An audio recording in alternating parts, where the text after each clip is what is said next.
So, welcome everyone joining from different parts of the world to this very special mini series of webinar called Decoding Tomorrow. Idea is to capture multiple perspectives and learn from the experiences of these handpicked industry leaders over a series. Today, I'm privileged to have you all joining us over the call and introducing Sriram Iyer as our guest for the inaugural episode. Sriram is a seasoned serial entrepreneur and a leader in IT services industry.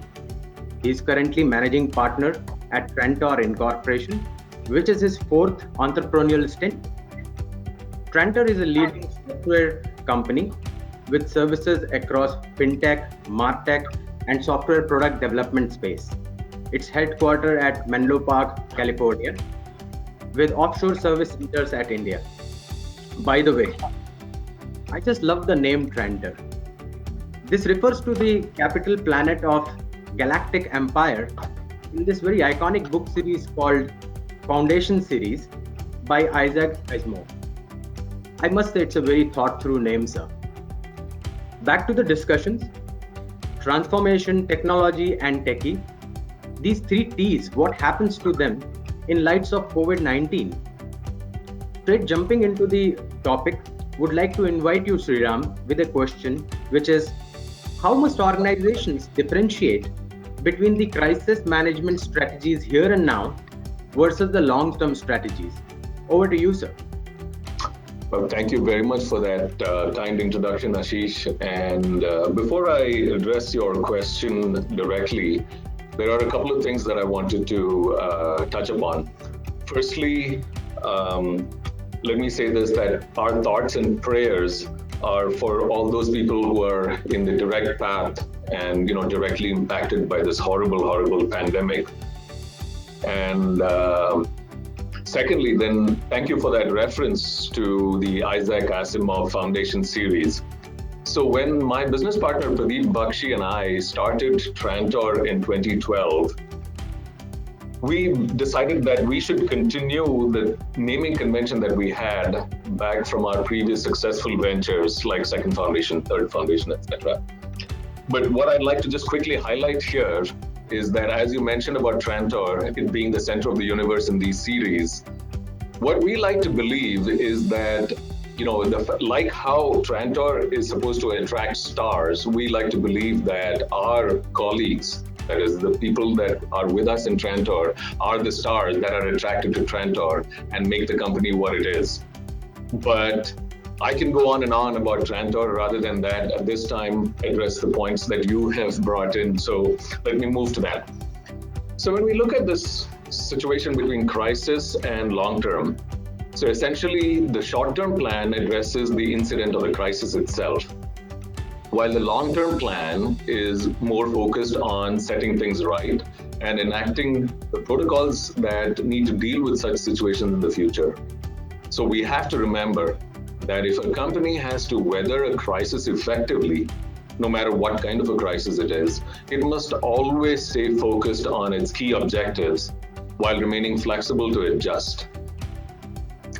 Now, when we think about this, we also now look at and see that there will be a before coronavirus and an after coronavirus, as everybody's talking about it these days.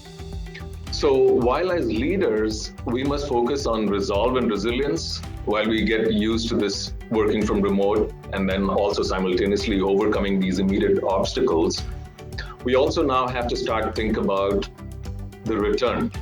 And that's when we must acknowledge that the return, the normal that we had, isn't coming back.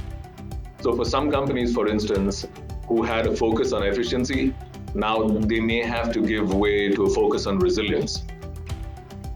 So in the initial stages, one way to think about this, the CEOs have three concerns: colleagues, customers, and cash. So when we talk about colleagues and customers and cash, we think about, firstly, ensuring the safety of our colleagues, and that is very important. Then, maintaining a close dialogue with one another as we shift to remote working is how we're going to really help our customers, no matter what sector we are in. And of course, we have to keep the business going, we have to pay our people, we have to survive as an organization. So with this, let me pause here and see if Ashish has got anything to comment on. So that's very beautifully articulated, Sriram. I have a question here.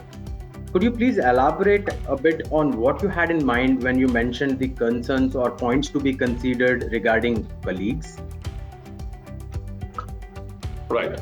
So again, this is a really vast topic, and I'm going to try and see how I can distill the essence of the various thoughts and research that have been going on and that I have also referred to across. So firstly, when we look at teams, so working as managers and teams, adapting to these new ways of working together. So there's a lot of difference that one has to figure out in terms of managing and mentoring. So when we're talking about this mentoring from far, and you're talking about doing these video conferences, we need to make sure that these kinds of video conferences, there is some level of informality, some level of levity and camaraderie is brought in through a shared purpose so that people can, get to bond better. Of course, then along with this, the old, annual team building exercises will become more important, and we'll have to figure out how multiple team exercises have to take place. Then if you touch upon structure, for instance, so remote working actually amplifies if there is any lack of clarity or difficulty in navigating the organization. So this is where small to mid-sized companies that have already learned how to work in small team structures and designed around the outcome-based approach, these companies will do much better than large companies that have been structured in a siloed manner. And then technology, of course, that's a very important aspect, right? So, of course, you need to have the basic reliable bandwidth and power solutions made available to people working from remote. That's at the minimum. And then on top of that, all the necessary performance and productivity tools like Jira, Git, etc. But over this, the other collaboration tools with regards to communication, content creation, backlog management, and even there are tools now for enabling better dissipation or assimilation of team culture. Those kinds of tools will also need to be adapted, and people have to be comfortable with them. And then overarching above all this is robust security, because now we've already started seeing how attacks on remote working have started taking place. So that's another huge topic to continue to delve on, but I will continue to another aspect is process. So now process approach becomes even more important than before. Establishing a clear cadence of scheduled daily and weekly meetings is really crucial for remote working. And this usually requires a culture shift. And managers must adapt to dealing with more ambiguity. And of course, Agile will now be the order of the day, and importance of Scrum Masters will grow. So with that, again, let me not continue the monologue and have Ashish jump in. No, I'm already very, very inquisitive, and I'm very keen to pick your thoughts on the customer-centric aspect, the second C of your conversation. What could those be? Okay, so just now I mentioned some points around the process and technology, these parameters, that how important they are and how the newer technologies and processes will need to be adapted. So they of course have a direct bearing on the customer personas as well, because that is how you're going to be delivering better for the customer. But then when you look at customer engagement, now there's going to be increased customer requests, and the complexity of those requests are going to be also growing exponentially. And so now we have to become comfortable with this approach where we are going to have a proactive outreach. We have to have better personalization, better self-service tools to the customers, and of course, digitalization. And then when we look at demand and supply, we have to realize that not only do we have to be nimble, again, smaller companies are better equipped for this, while maintaining business continuity, but also to be able to communicate that dimension that we are nimble, we are able to adapt to the customer's need. We need to be able to communicate this very well and convincingly to our customers and make the customers feel comfortable and safe. They need to be aware that we are capable of being able to deal with situations, crises that come up. So we need to be able to come up with innovative ways to manage these offshoring demand constraints, and also then prepare for changing the changing demand preferences. Does that make sense to you, Ashish? It does. And I'm already very, very anxious about the most important C that you mentioned, cash, dear to all of us. What would those things be that you would want to build into the financial planning aspects of organizations, please? Yeah. So the first focus, of course, will be to spend and spend a proper open planning session with the customer, with the idea that we are trying to understand their financial future, their constraints, and what kind of a financial planning that they're putting in place, and see how we can be a partner in that entire big financial plan of the customer, and making sure that while we are conveying to them that we are taking care of their financial constraints and concerns, we are also making sure that it is designed around our company's safety as well. So having done that, then the next step is to start getting into efficiency programs, start building what different kinds of efficiencies can be achieved. Some may be short-term in nature and some may be more permanent. And all this time, while the company is implementing cost efficiency measures, customers and colleagues need to be reassured. They should feel that this whole process is transparent and there is no major predicament that they're going to be surprised with down the line, that this is a proper thought out process and there is communication at every step. Does that answer your question, Ashish? At least for now, because considering the time constraints that we have. Oh. So let's drive the discussion toward the business nuances. I'm just inquisiting to pick your thoughts on the forthcoming trends in technology. And what I also mean is that would there be changes in the way, for example, the services organizations scope that work which comes to them, or do the way that they used to, or change the way they used to do business modeling? What would be the nature of work that would come, by the way, to these service organizations, Sriram sir? Okay, so that's a very wide-ranging, large-scope question that you've asked. So let me see how best I can do justice to the many dimensions of the question that you asked. So the first thing that leaps out to everyone is many companies had started this process of digital transformation. This was before COVID. Many companies had started the process. Now what's going to happen is, one, that transformation needs to be accelerated. Companies have started to realize that. And then other companies that were just considering the digital transformation journey or hadn't even planned on it, they have to jump into it as well. So, but having said that, until now, most companies had focused on the customer journey to be the focus for the digital transformation.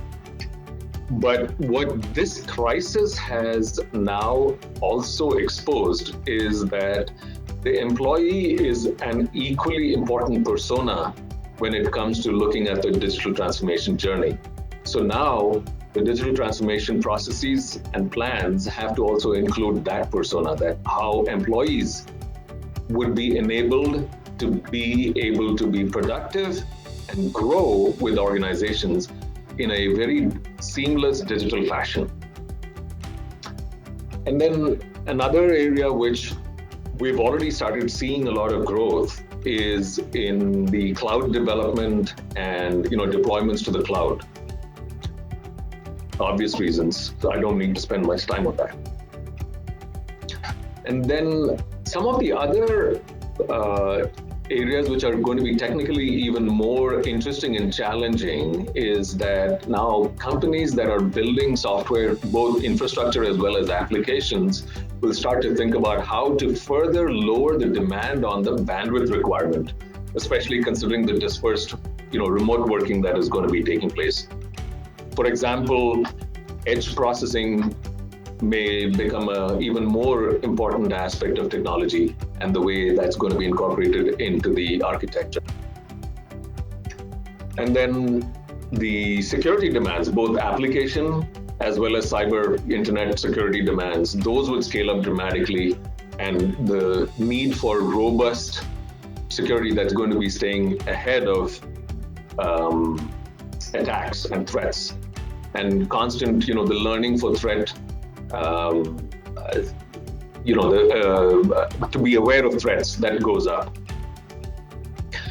Another area which is going to be a big focus is this data science, data engineering, and along with it, the machine learning aspect of it.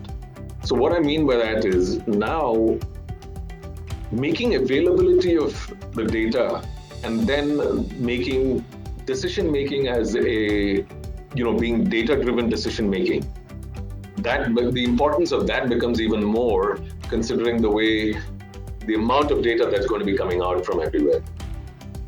And obviously, machine learning needs to be incorporated in here to speed up the processes. One of the interesting points that strike me at this time is that some of the companies have already started to think about the situation like in the earlier days, there were, for the machine learning algorithms in the pre-COVID environment, had not factored in certain kinds of situations. So now, after COVID, those algorithms, people have to reevaluate and now to do a retraining of those algorithms. And when we look at the McKinsey, yes, there we have the slide, right? So when we will look at the McKinsey slide, this is a survey that McKinsey had done. You will notice that the focus is on how quickly or, what is the acceleration that they're going to be doing. So while on the one hand, the CIOs are rethinking budget allocations, they're across the portfolio projects that they have, and also thinking about how to reduce costs and increase the work from home collaboration infrastructure. This aspect of e-commerce and digitalization, which is an integral part of the digital transformation journey, is going to take a huge priority. And along with it, the necessary aspects of digital marketing. So that is what this survey actually goes to show. And if you can see that the respondents that were in the top economic performers, the way that they are looking to accelerate, that they were already looking to do a lot of these functions on a monthly or a quarterly, a lot of the objectives were planned to be done on a monthly or a quarterly basis, has now actually collapsed into a weekly basis. So that was just an example that I wanted to draw upon and, talk to the question that you raised, Ashish. I only want to push the envelope further. Do you want to preempt what would be the changes in the customers' expectations as well? Because what could be expected in the new normal in the tech space, for example, could be that the testing, etc., goes free or embedded into the delivery, or maybe the developers are expected to play the SDET role of testlet code or test embedded code. Anything on that line? What could customers' expectations be? Right, and I think what you may be also talking about is when you're talking about the customer's needs, you're also talking about probably how the future of the organizations in terms of the kinds of skills and the types of software professionals, their roles would be. And if I look at it like that, so some of the points that come to my mind.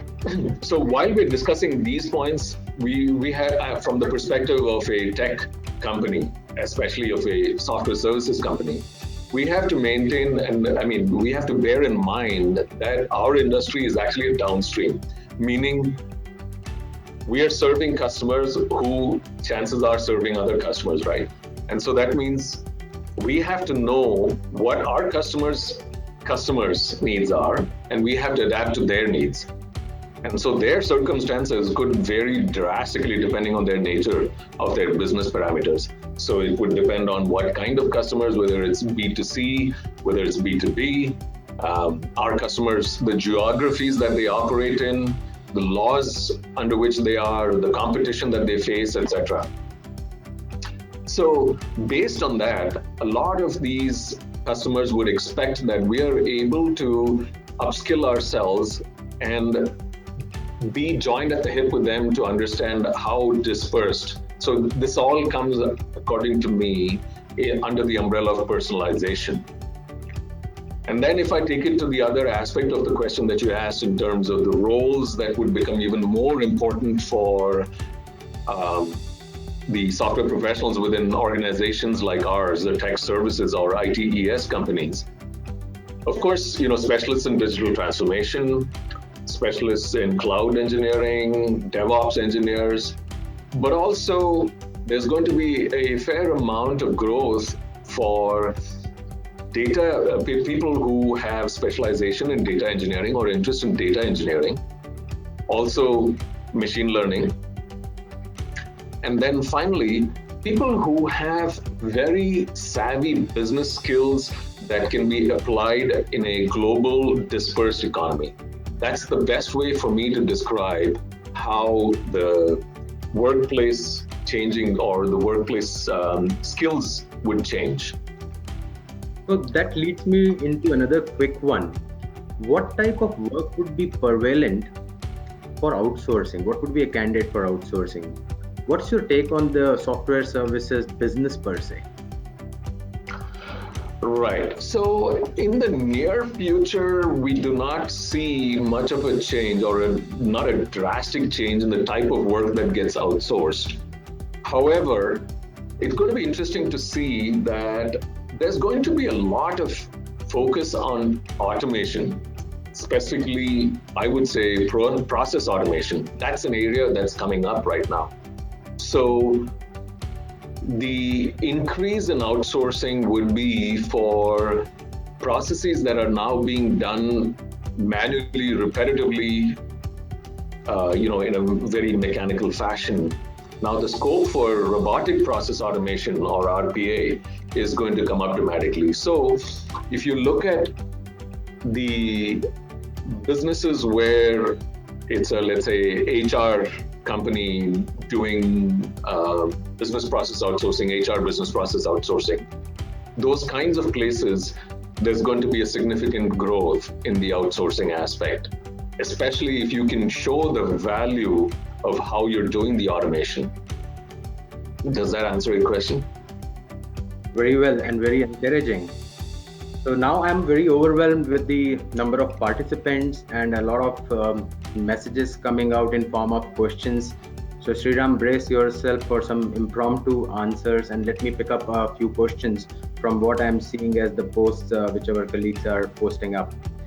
The first one which I'm supposed to read is, what would be your suggestion to people who are thinking on a startup during these times, especially now considering the business environment and going forward here on? Right. So the one is, what is the business idea that you have in terms of its applicability? So that, of course, obviously, everybody who comes up with a good idea, most of them would be savvy enough to understand the applicability and be able to put it through the test of, the magnifying lens of these crises that came up. But aside from that, the primary factor to consider really is the availability of funds and how you apply them. And more important than all of that is how long can you make the funds last? You see, what may happen is in a lot of these cases, what you have to realize is the fact that there is remote work, there is globalization, and a lot of the work has to be done around marketing and sales. And that requires funds to last really long. You need deep pockets for that. The other important factor is, of course, the target and audience, right? I mean, you have to figure out what is your industry vertical that you're focusing on. What is the kind of scale that can be achieved there? Is that scale something which is sufficient for you to play in? And also the risk factors, especially what are the external risks that you think you can identify, and how, what are the likelihood of those risks and how those risks can impact the business. So this is actually really a very, very large, wide-ranging subject that I'd be glad to chat about. And given the amount of time that we have, I'm not so sure we may have to do it in a different forum.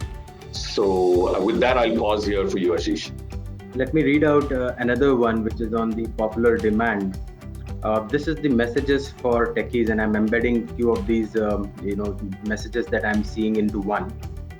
What would be your message for the techies and for those candidates and people who have to deal with the current situation, considering many of them who have lost jobs or have taken pay cuts and are going through stressful times? What should they focus upon? So, firstly, this too shall pass. Stay strong, everybody. And so the parts which you need to keep keep your self-confidence up is that if you have sharp skills and you keep yourself well-trained, make yourself open to new ideas and processes, be curious and learn new technologies, you'll come out unscathed. So for instance, there's so many MOOCs, so many online learning opportunities that have come up now, and most of them are free. This may be a great opportunity to also start to increase the portfolio of skills that you have, go deeper in the skills that you have. And this is also the time to understand that your interpersonal skills will become even more important, considering the fact that there's going to be a lot of remote working, and the opportunity to step across your desk to the other person and be able to build a relationship is going to reduce. So opportunities to build some interpersonal skill related exercises, work on some of those kind of exercises are also there, because that will also help you become emotionally strong and resilient. So the way I would think about this in summarizing my answer is that focus on improving your skills, use this extra time to learn new things, and critically, it's also important to learn the big picture of how your work, what you're doing, your function, your output, how it fits in the wider world, fits within the company that you're serving, the customer that you're working with, and their customers, how they use what you are producing for them. With that, Ashish, I can hand the microphone back to you. Well, thanks, Sriram, and thanks, friends. That's our time. But before we conclude, would love to call out some of the key learnings from this session. Colleagues, customers, cash are things to focus upon to manage the current crisis. For the managers, adoption of remote working, over communicating with their teammates and customers, creating empathic gestures with them, and to understand the needs of the teammates will give you guys a great mileage. On a positive note, we see the IT services industry or outsourcing trends would perhaps not change very drastically. That said, the normal we had isn't coming back ever again. For the aspiring techies and candidates, it's a sad situation, and I feel for you if you are caught on the crisis unprepared. But be assured that the world understands your plight. The ones who are thankfully safe are probably only notionally safe because they are also unsure that when would the pendulum swing on the other side from them. Don't make it personal. Instead, stay confident. Be assured that there is silver light at the end of the tunnel. And as far as you are good, there are going to be many takers, and I say that with personal experience. Use this time in sharpening your X's. And of it all, I would want to leave you with some more C's, which is stay careful, compassionate, confident, and I will leave you with that thought. Many thanks to Sriram sir for sparing your time and throwing light upon to the topic. Thank you for having me. There are a lot of other speakers lined up ahead, and we look forward to a lot of you joining us over the next few weeks as well. Thanks a lot. Appreciate your time. Thank you.